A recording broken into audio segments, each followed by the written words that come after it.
Fox News alert: officers under attack. Police in Portland releasing these images of objects thrown at them by violent protesters over the weekend. This, as shocking new NYPD video shows an officer being stabbed by an attacker reportedly yelling "Allahu Akbar" in what they call a planned assassination attempt. Here with more on the realities of the violence our officers face every day, former NYPD detective Dr. Oscar Odom. Doctor, thank you very much for being on the show. So when you put on that uniform and you're heading out to keep the peace, how do you manage the reality that you could face something like this?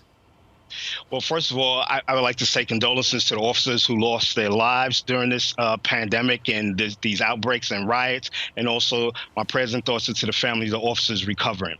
The thing is, that you have to have a mindset that you're going out there. You have to have your head on a swivel all the way around. You're going out there to protect life and property, but you have to be prepared for the unknown.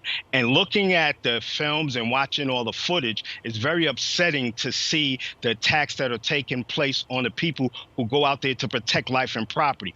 We're protecting life and property throughout this whole thing. We're solving crimes throughout this whole event that is taking place. It's crazy to see this happening. How do police officers decide the level of force they use or the level of aggression when you're being violently attacked, but you're also in this moment where there's so much scrutiny? How do they make that decision?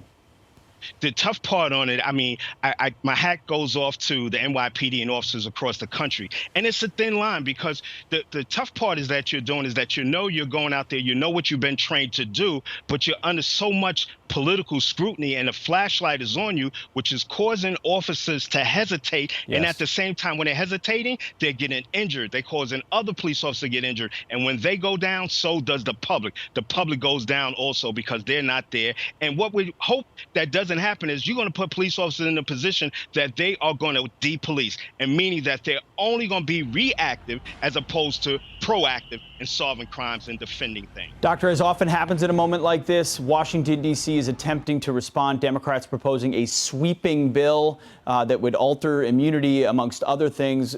Are there things you'd like to see? What would you not like to see? Real quick. Well, it's like they're throwing the baby out with the bathtub. The thing is that if you want to nationalize something as far as use of force and make that journal, that's fine. But qualified immunity, we go out there and make split-second decisions that can cause our life. And then for a split-second decision, then now you want to attack me, you want to sue me, you want to take my property. Once again, like a few good men, I say, pick up a weapon and take a post. Join me. Walk the block, understand what you're under. It's very similar to military stuff I talk about all the time. Dr. Oscar Odom, thank you for your service and your time this morning. We really appreciate it. Thank you very much.